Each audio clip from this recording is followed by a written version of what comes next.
사도행전 8장 1절로 3절입니다. 사도행전 8장 1절로 3절입니다. 제가 읽겠습니다.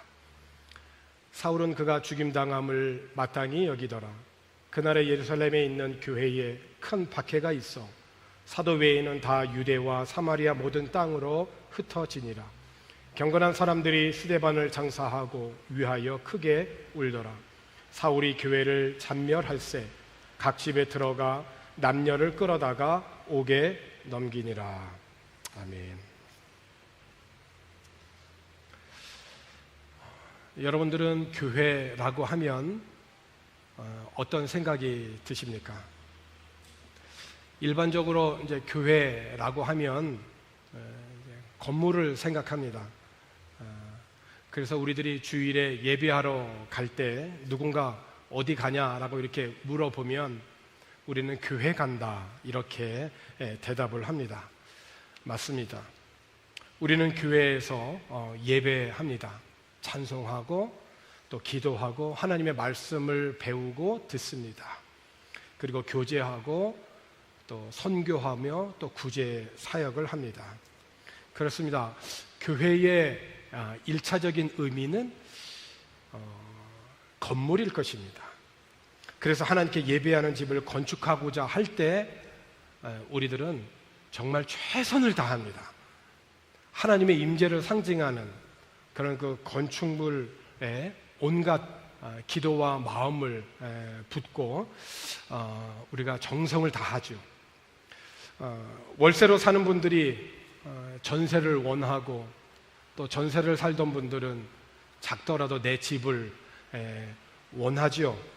또 마찬가지로 이제 해외에서 매년 치솟는 그런 월세를 생각하면 작더라도 우리 소유의 건물을 갖고 예배하면 좋을 것입니다. 그래서 예배와 교육 그리고 교제를 위한 효율적인 그런 이 공간을 마련하기 위하여서 우리가 더욱더 하나님의 성전을 짓고자 합니다.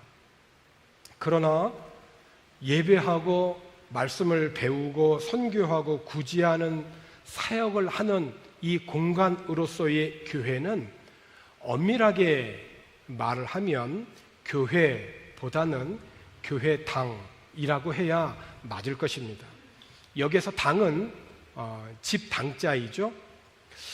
자, 오늘 본문 1절 중반절에 있는 말씀을 보면 그날에 예루살렘에 있는 교회에 큰 박해가 있었다라고 그렇게 기록합니다. 여기에 이제 그날에라고 하는 것은 스데반 집사님이 예수님의 이 부활을 전하다가 순교를 당한 때를 가리킵니다. 이 성령 충만한 이 스데반 집사님이 믿음의 조상인 아브라함으로부터 시작하여서 이 성경의 구약으로부터의 역사를 쭉 설교하여 가면서 이 성경의 역사는 결국 예수 그리스도의 구원 사역을 통하여 이 세상의 모든 사람들을 구원하고자 하시는 하나님의 이야기가 그 안에 있다라고 하는 것이죠. 그렇죠? 그래서 그 하나님의 섭리를 간증하며 설교하였습니다. 그러니까 당시 종교 지도자들과 백성들은 이 스데반 집사님의 이 설교를 듣고 마음의 찔림을 받았어요. 그러니까 소위 은혜를 받은 것입니다. 그런데 그들은 은혜는 받았는데 찔림까지는 받았는데 자신의 고집은 꺾지는 않았습니다. 그들의 완고한 고집을 꺾지 않음으로 인하여서 스데반 집사님이 부활의 복음을 전하면서 하늘에서 지금 보고 계시는 예수 그리스도를 선포할 때 이 완고한 고집스러운 이 종교 지도자들은 더 이상 참지 못하고 돌을 들어서 복음을 전하는 스데반에게 던집니다. 돌무더기가 쌓여서 스데반은 그 밑에 순교하게 되어지죠. 이 일은 예루살렘에 있는 교회로 이어서 큰 박해로 이어졌던 것입니다. 그런데 우리가 교회를 어떤 건물로만 생각을 한다라고 한다면 교회에 큰 박해가 있다라고 할 때에 누가 봐도 오늘 본문에 있는 이 말씀은 교회에 박해가 있다는 것은 교회의 건물을 무너뜨렸다라고 하는 것이 아님을 누가 봐도 알 수 있어요. 그렇죠? 특별히 스데반 집사님이 순교할 때 앞장섰던 사람 중에 한 사람이 사울입니다. 다시 1절에 있는 말씀을 보게 되면 사울은 그가 죽임당함을 마땅히 여기더라 라고 하였어요. 그러니까 사울은 스데반이 죽는 것을 아주 마땅히 여겼다, 이런 얘기입니다. 다시 이어지는 3절에 있는 말씀을 보게 되어지면 사울이 교회를 잔멸할세라고 했습니다. 어떻게 잔멸을 했을까요? 사울은 각 집마다 들어가서 예수를 믿는 사람이라고 한다면 남녀를 끌어다가 전부 다 옥에 가두어 버린 것입니다. 그러니까 교회를 건물로만 볼 때 교회를 잔멸했다라고 하는 것은 교회의 건물을 세운 벽돌 한 장을 무너뜨렸다라고 하는 그러한 것으로 해석할 수가 없죠. 그죠? 사울이 교회를 잔멸했다라고 하는 것은 그런 의미가 아니죠. 그러니까 교회는 1차적으로 어떤 공간적인 개념으로 이해를 할 수 있겠지만 교회의 진정한 의미는 그거 이상이라는 겁니다. 그래서 교회의 본래의 뜻은 부르심을 입은 사람들이라고 하는 뜻이에요. 훗날 사도 바울이 부활하신 예수님을 만나고 진리를 깨닫고 거듭나서 교회가 도대체 뭐냐라고 정의하였을 때에 고린도 교회에 있는 성도들에게 편지할 때 이렇게 교회에 대해서 정의를 했습니다. 고린도 전서 1장 1절과 2절에 있는 말씀을 보게 되면 교회에 대한 정의를 이렇게 하였는데 1절에 있는 말씀을 보니까 하나님의 뜻을 따라 그리스도 예수의 사도로 부르심을 받은 바울과 형제 소스데네는 2절에서 고린도에 있는 하나님의 교회, 자, 고린도에 있는 하나님의 교회 곧, 그러면서 교회가 뭔지를 설명해요. 곧 그리스도 예수 안에서 거룩하여지고 성도라 부르심을 받은 자들, 성도라 부르심을 받은 자들이 교회라는 거예요. 그죠? 또 각처에서 우리의 주, 곧 그들과 우리의 주 대신 예수 그리스도의 이름을 부르는 모든 자들, 예수 그리스도의 이름을 부르는 모든 자들이 곧 교회라고 하는 거예요. 그러니까 다시 한번 정리를 하면 이 고린도 전서 1장 1절과 2절에 있는, 특별히 2절에 있는 말씀을 통해서 교회라고 하는 것은 부르심을 받은 사람들이라는 뜻이다. 어떤 사람들이냐? 그리스도를 주라고 부르시는 사람들의 이 모임, 그것이 바로 교회다라고 하는 것이에요. 그러니까 우리가 교회라고 할 때에 정말 잊지 말아야 할 것은 교회당이라고 하는 건물이 주는 유익이 우리들에게 분명히 있지만 교회는 그것만을 의미하는 것이 아니라는 것입니다. 교회는 하나님의 부르심을 받은 사람들, 그 사람들이 곧 교회라는 거예요. 이것은 세상 사람들이 교회가 본연의 사명을 다하지 못하고 부패하고 타락했을 때 그들이 하는 말에서 더 분명히 드러나요. 뭐라고 얘기를 합니까? 요즘 교회가 썩었다라고 얘기를 합니다.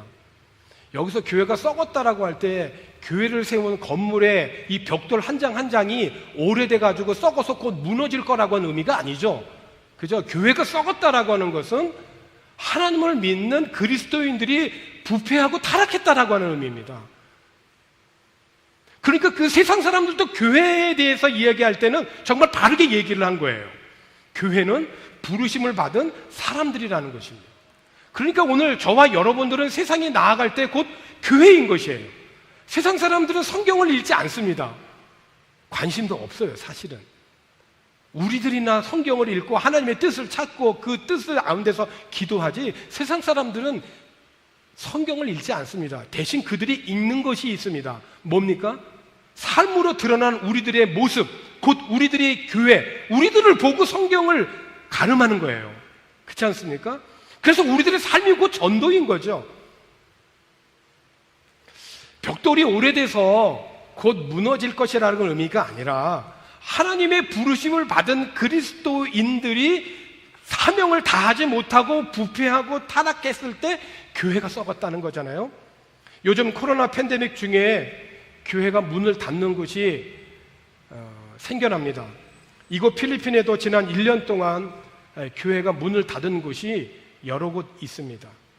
우리 동남아 직할 지방회에서도 말레이시아에 있는 그런 인터내셔널 처치가 결국은 문을 닫았어요. 그런데 여러분 곰곰이 한번 생각해 보십시오. 이 코로나 팬데믹이야말로 비록 교회당이라고 하는 건물은 없어도 교회의 본질을 회복할 때가 아니냐라고 하는 도전을 받게 됩니다.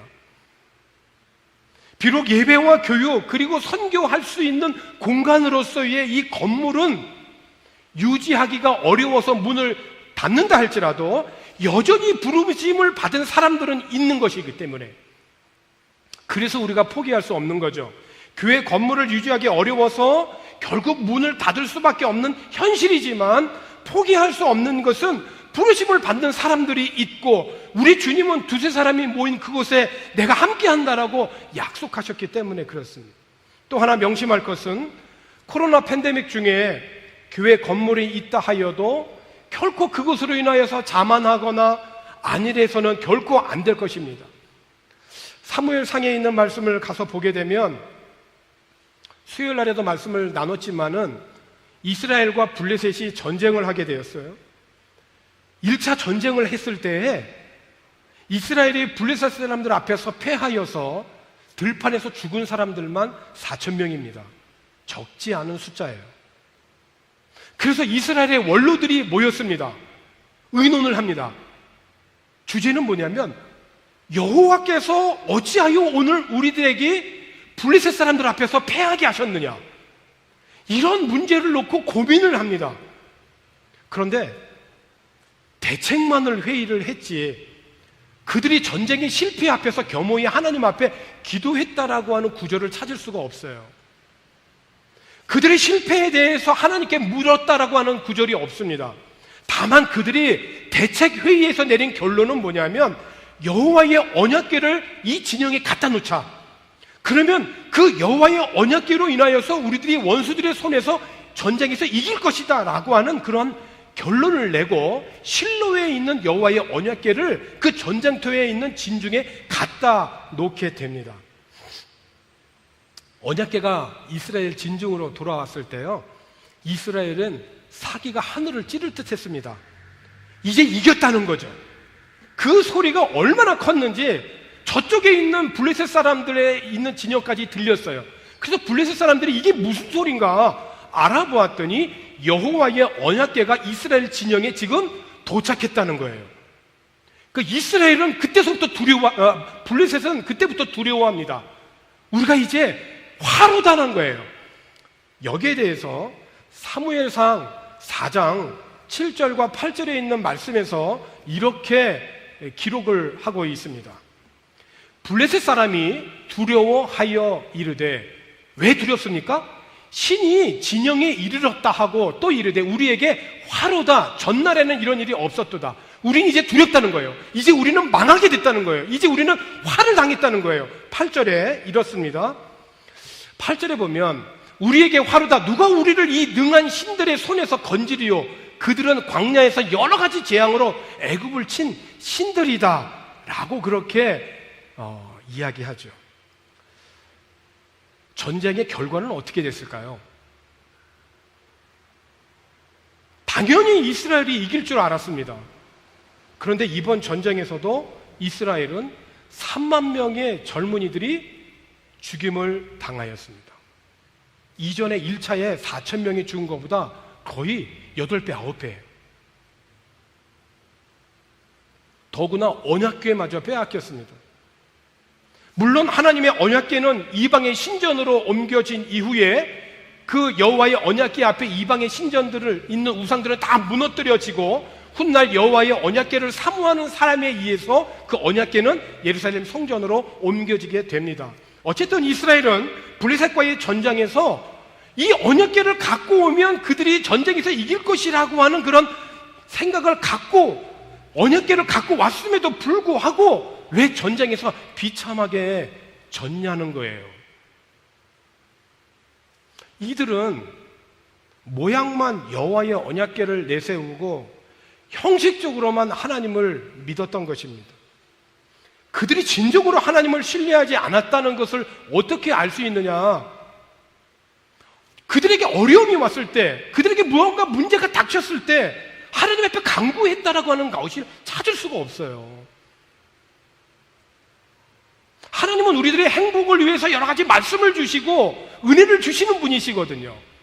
그래서 우리들에게 그 하나님의 말씀을 지킬 때 우리들은 하나님이 약속하신 행복한 삶을 우리들은 살아갈 수가 있거든요. 그런데 그 행복을 다 잃어버리고 불행해졌다는 거예요. 그러면 왜 불행해졌냐는 것에 대해서 말씀으로 돌아가고 그 말씀 앞에서 회개하고 그 기도함으로 하나님 앞에 회개해서 하나님의 그 은혜를 회복해야 되는 거거든요. 이것이 하나님을 믿는 사람들의 당연한 자세고 태도인데, 이스라엘은 여호와의 언약궤, 하나님의 임재를 상징하는 그 언약궤만 갖다만 누면 그들이 전쟁에서 이길 것이라고 하는 생각만을 가졌던 거예요. 형식적인 정말 신앙생활 한 것이죠. 하나님께 기도하지 않았고 그들의 삶이 하나님의 주권에 있음을 믿지 않았어요. 어려움이 왔을 때 간구하기는커녕 자신들의 생각과 경험으로만 대책만 논의하였던 것입니다. 그들의 실제 생활은 믿음과는 동떨어진 삶을 살면서 여호와의 언약궤만 있으면 전쟁에서 이길 수 있다라고 하는 것은 하나님의 이름을 망령되이 일컫는 거죠. 하나님의 언약궤가 하나님의 임재를 상징하는 것은 맞습니다. 그래서 우리들은 하나님의 임재를 상징하는 그런 여러 가지 성물에 대해서 우리는 귀하게 다루고 그리고 귀하게 여깁니다.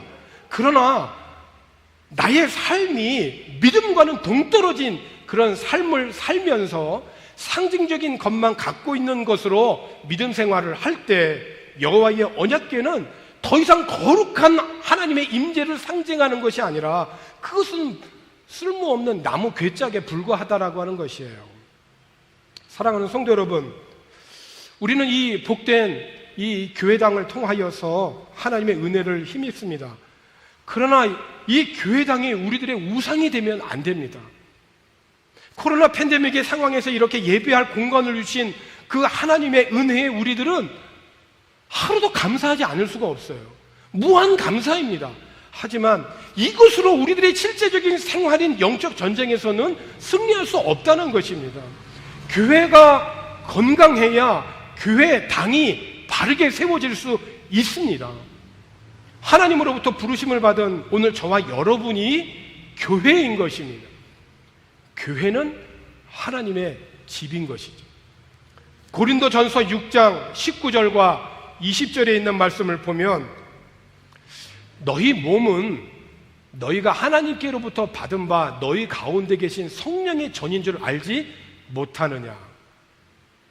너희는 너희 자신의 것이 아니라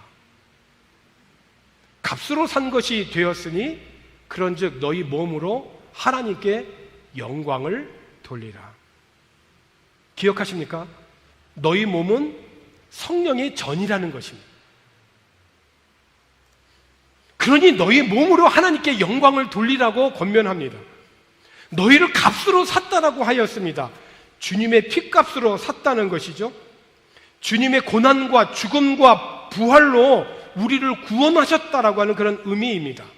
사도행전 20장 28절에 있는 말씀을 보게 되면 여러분은 자기를 위하여 또는 온 양떼를 위하여 삼가라. 성령이 그들 가운데 여러분을 감독자로 삼고 하나님이 자기 피로 사신 교회. 그러니까 피는 뭡니까? 생명이에요. 그죠? 피는 그 생명을 의미해요. 그러니까 하나님은 생명을 주고 바꾼 것이 바로 이 교회라고 하는 거예요. 그러니까 저와 여러분은 하나님의 생명을 주고 그리고 하나님의 백성이 된 자들이에요. 하나님은 자기 피로 저와 여러분을 사신 것입니다.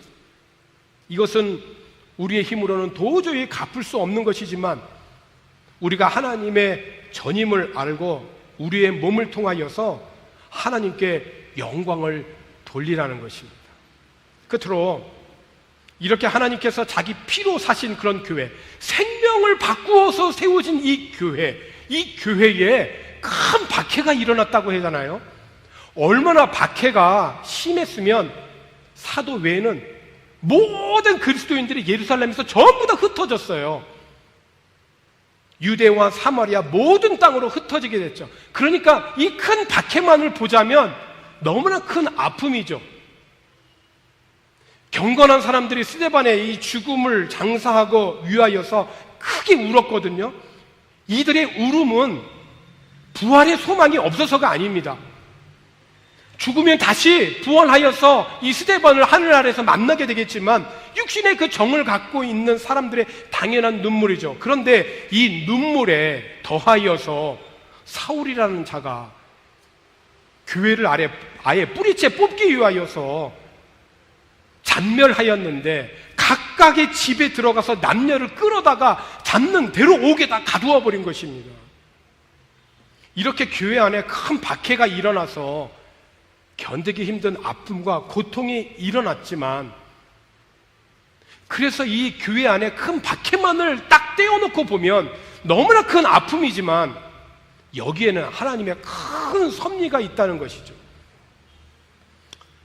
8장 오늘 1절을 읽었지만은 반대로 사도행전 1장 8절에 있는 말씀을 보게 되면, 오직 성령이 너희에게 임하시면 너희가 권능을 받고 예루살렘과 온 유대와 사마리아와 땅끝까지 이르러 내 증인이 되리라 하시니라고 하였어요. 사도행전 1장에 성령에 대한 약속을 주셨어요. 그리고 사도행전 2장에 성령이 임함으로 제자들과 모든 그리스도인들이 성령으로 충만했어요. 심지어 예수님을 십자가에 못 박았던 자들도 이들의 변화를 보고 같이 회개하고 성령을 받았어요. 3장으로 넘어가서 놀라운 그런 안진뱅이가 일어나는 놀라운 구원의 역사들이 일어났죠. 하여튼 성령에 대한 약속으로부터 시작해서 7장, 오늘 본문을 읽은 7장, 8장 전 7장까지 놀라운 역사들이 일어난 겁니다. 하지만 예수 부활의 복음은 1장 8절에 약속한 대로 예루살렘과 온 유대와 사마리아와 땅끝까지 이르러 전해져야 할 이 복음이 예루살렘 안에만 계속 머물러 있었던 것이에요. 좀처럼 복음이 유대를 넘어서 사마리아를 넘어서 땅끝까지 전해지지 않았던 것입니다. 이때에 하나님께서는 자기 피로 사신 교회이지만, 생명과 같은 그런 교회이지만은 그 교회에 큰 핍박이 일어나게 함으로 모든 사람들을 다 흩어버리셨다는 거예요. 왜냐하면 유대와 사마리아와 땅끝에 구원받아야 될 영혼들이 여전히 있기 때문에. 그래서 스데반의 순교를 통하여서 예루살렘의 큰 박해를 통하여 사람들을 흩으셨어요. 흩어진 모든 사람들은 미셔너리가 된 겁니다. 전부 다 선교사들이 됐어요. 그래서 오늘 읽지는 않았지만 8장 오늘 3절까지 읽었지만 그 뒤로 넘어가게 되면 복음이 흩어진 사람에 의해서 사마리아로 가게 되고 유대 땅으로, 그리고 땅끝까지 복음이 전해진 것이 사도행전에 계속 이어져 나오게 됩니다. 특별히 9장에 가서는, 오늘 우리가 8장을 읽었지 않습니까? 9장에 가서는 교회를 그렇게 잔멸했던 사울이 부활하신 예수님을 만나서 부활의 복음의 증인이 돼요. 9장에 사울은 바울이 됩니다. 가장 탁월한 선교사여 목사가 됩니다. 정말 상상할 수 없었던 일이죠. 그래서 사람들이 믿지를 않을 정도였거든요. 뿐만이 아닙니다. 10장에 넘어가면 이방인의 집에 사도 베드로가 강사가 되어서 가서 부흥회가 열립니다. 성령을 받는 놀라운 역사가 일어나죠. 그래서 예루살렘 교회 안에 이방인과 유대인이 다르지 않다, 똑같은 하나님의 자녀이다라고 하는 이런 하나님의 구원의 은혜를 함께 누리게 되죠. 그렇습니다. 성령 충만한 교회의 모습은 그래서 말씀과 기도 속에서 서로 사랑으로 교제하고 그 열매로 선교하고 구제하는, 봉사하는, 부르심을 받은 사람들의 이 모임이라고 하는 것이에요. 코로나 팬데믹으로 인해서 삶의 모든 영역에 어려움이 가중되어지는 그런 상황입니다. 그러나 이것으로 인하여서 교회는, 부르심을 받은 성도들은 여전히 우리들의 삶에 다양한 그러한 눈물과 고통이 있지만은 낙심하지 아니하고 선교사의 마음이 되어서 삶의 현장에서 복음을 전함으로 하나님의 나라를 확장하여 가는 정말 하나님이 원하시는 교회가 되어야겠습니다. 너희는 하나님의 성전이니 하나님께 영광을 돌리라. 오늘 이 귀한 말씀이 오늘 저와 여러분 우리 교회에 풍성하게 임하고 열매 맺혀지기를 주님의 이름으로 축원합니다. 기도하겠습니다. 하나님 아버지 감사합니다. 어려운 중에도 성도들이 마음과 뜻을 모아 아름다운 성전을 건축하게 하시고 이 교회 건물 안에서 하나님을 예배하며 교제하며 봉사하며 선교의 사역들이 이루어지게 하여 주시어서 감사합니다. 이곳에서 하나님의 은혜를 더 깊이 체험하고 하지만 여기에 머물지 않게 하여 주시고 부르심을 받은 성도들이 코로나 팬데믹 중에도 성령으로 충만한 교회가 되어서 이 땅의 어두움을 밝히는 교회가 되게 하여 주시고 세상에 죽어가는 영혼들을 구원하는 교회가 되게 하여 주시옵소서.